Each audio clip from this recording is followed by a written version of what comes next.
Max TV ప్రేక్షకులకు నమస్కారం.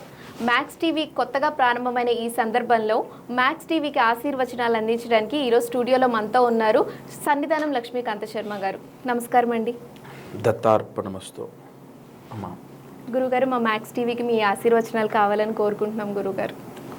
సంపూర్ణ గణాధిపతి అనుగ్రహం ఏ మీడియా సంస్థ అయినా విశేషమైన పేరు ప్రఖ్యాతులు పొందాలి అంటే విఘ్నాధిపతి యొక్క అనుగ్రహం ఉండాలి. ముందుగా ఆ గణపతి యొక్క నామస్మరణ, సర్వ విఘ్న హరందేవం సర్వ విఘ్న వివర్జితం సర్వసిద్ధి ప్రదాతారం వందేహం లక్ష్మీ గణపతిం. విద్యా గణపతయే నమః. మ్యాక్స్ టీవీ మనకు ఆరోగ్యాన్ని గురించి, అలాగే ఈ మానవాళి భక్తి యోగాన్ని ఒక ఆయుధంలా, ఒక ఔషధంలా తీసుకొని భక్తి, శక్తి, దైవము అని ఒక నమ్మకంతో ప్రయాణిస్తుంటారు.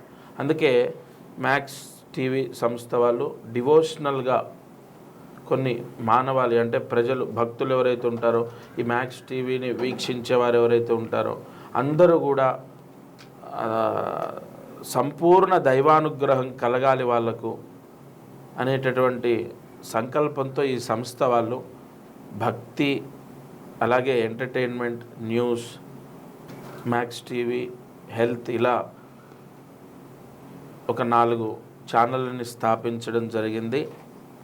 సంపూర్ణ అంటే మా ఆశీస్సుల కన్నా కూడా మాలో ఉన్నటువంటి మంత్రాధీనంతు దైవతం, ఏ గురువు అయినా ఆశీర్వచనం చేసినప్పుడు ఆ ఆశీర్వచనం ఎలా ఫలిస్తుంది అంటే ఆ గురువులో ఉన్నటువంటి తపస్సు, ఉపాసనా బలం తప్పకుండా సంరక్షిస్తుంది. సంపూర్ణ గణపతి అనుగ్రహంతో పాటు నేను దత్త ఉపాసకుడిని. ఆ దత్తానుగ్రహంతో కూడా మీరు స్థాపించినటువంటి ఈ ఛానల్ అభివృద్ధి అవ్వాలమ్మా, మనస్ఫూర్తిగా కోరుతున్నాను. జై గురు దత్తాత్రేయ. ధన్యవాదాలు గురుగారు.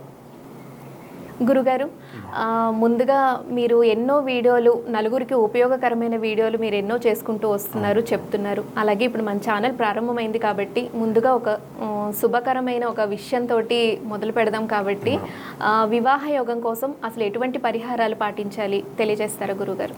వివాహ యోగము వైవాహిక జీవితానికి మూలాధారం. భారతీయులం మనము ఆచరించేటటువంటి అతి పెద్ద ఆచరణ, కట్టుబాట్లు వివాహము, మాంగళ్య ధారణ ఇత్యాది క్రతువులు. అయితే చాలామందికి వివాహము అవ్వక, వివాహం ఆలస్యమవుతూ సమస్యలో ఉన్నవాళ్ళు ఉంటారు. విఘ్నాధిపతి అంటే గణపతిని సేవించడం ద్వారా, గణపతి ఆరాధన చేయడం ద్వారా వివాహం కుదురుతుంది. ఇది గణపతి అధర్వణ శీర్షంలో ఉంది, శిక్ష ఉపనిషత్తులో ఉంది, వేదంలో సంహితా భాగంలో ఉంది.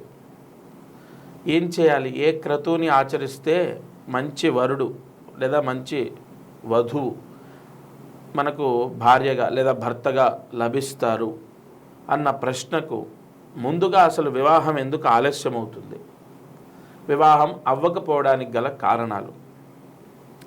తండ్రి చేసినటువంటి పాపము కన్యాదానాన్ని, అంటే అమ్మాయికి వివాహం అవ్వకుండా ఆలస్యం అవుతుంది, లేదా అమ్మాయి జీవితంలో వైవాహిక సమస్యలు వస్తాయి, లేదా వివాహం అయిన తర్వాత కష్టాలు అనుభవిస్తుంది.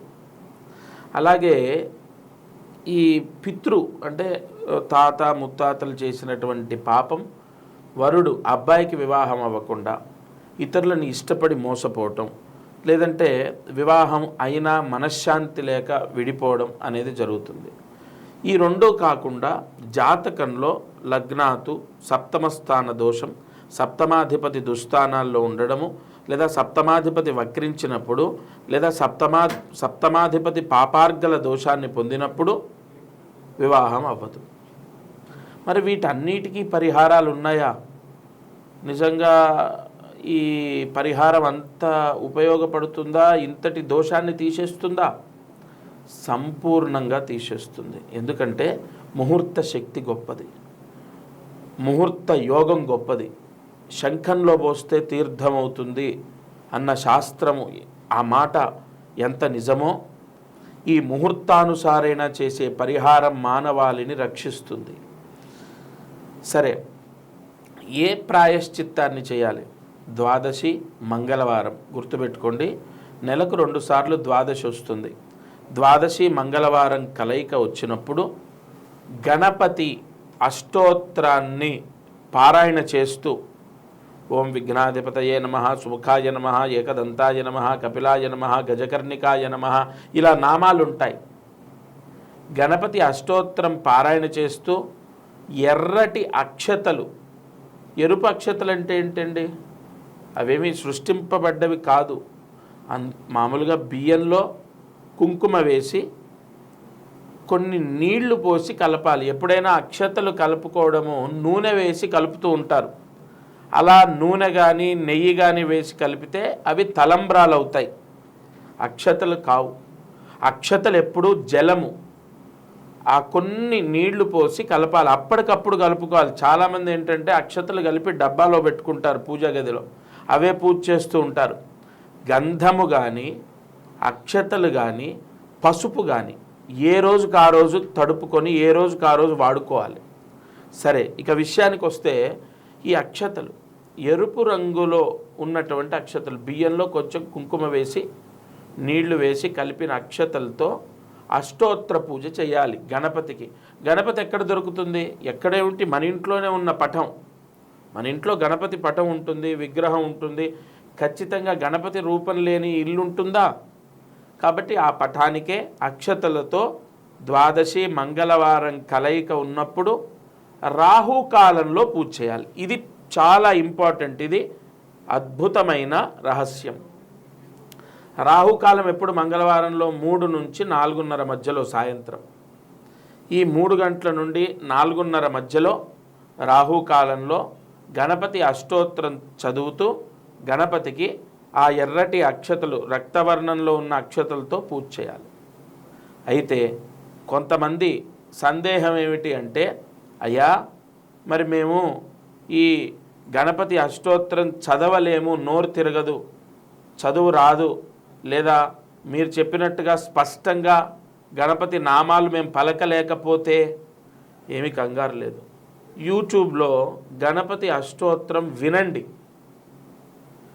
వింటూ అంటే ఆ అష్టోత్తరం పారాయణ అవుతూ, ఇప్పుడు బ్రాహ్మలు సత్యనారాయణ స్వామి వ్రతంలో మంత్రాలు చదువుతుంటే మనం ఎలా పూజ చేస్తాం? ఆ పూజా ఫలితం మనకు రాదా? మనకే వస్తుంది. అలాగే యూట్యూబ్లో ఆ గణపతి అష్టోత్తరం ప్లే చేయండి, అది వింటూ ఆ ఎర్రటి అక్షతలతో గణపతికి పూజ చేయండి. వివాహం కానటువంటి వాళ్ళు, వధువు లేదా వరుడు, అమ్మాయి లేదా అబ్బాయి చేయాలి. గురుగారండి మా అబ్బాయికి ఇవన్నీ నమ్మకాలు లేవు, వాళ్ళు నమ్మరు, లేదా మా అమ్మాయి అంత శ్రద్ధ పెట్టి చెయ్యదు, మీరు చెప్పిన ముహూర్తం ద్వాదశి మంగళవారం అంటే అది ఎప్పుడు వస్తుందో ఆ వచ్చిన రోజు వాళ్ళకు కుదరకపోతే, అమ్మాయికి ఏదైనా ఇబ్బంది వస్తే, లేదా అమ్మాయి ఆఫీస్లో ఉంటే, లేదా చెయ్యకపోతే కుదరకపోతే, అక్కడ కూడా ఋషులు మనకు ఆల్టర్నేట్ అంటే ఒక అవకాశాన్ని ప్రసాదించారు. కన్యాదానం చేసేటటువంటి తల్లి కానీ తండ్రి కానీ చేస్తే గోత్రం చెప్పి అమ్మాయి పేరు లేదా అబ్బాయి పేరు, ఎవరికైతే పెళ్లి కావాలో గోత్రం చెప్పి వాళ్ళ పేరు చెప్పి ఎవరైతే తల్లి కానీ తండ్రి కానీ పూజ చేస్తారో ఆ పూజ చేసిన అక్షతలు వాళ్ళ శిరస్సున వేస్తే చాలు, తప్పకుండా 3 మాసాల్లో వాళ్ళకు వివాహం కుదురుతుంది. ఇంతటి అద్భుతమైన పరిహారం నమ్మకంతో భక్తితో మీరు చేసి చూడండి. సంపూర్ణ గణపతి అనుగ్రహంతో వివాహం కుదిరే అవకాశం ఉంటుంది. దత్తార్పణమస్తు.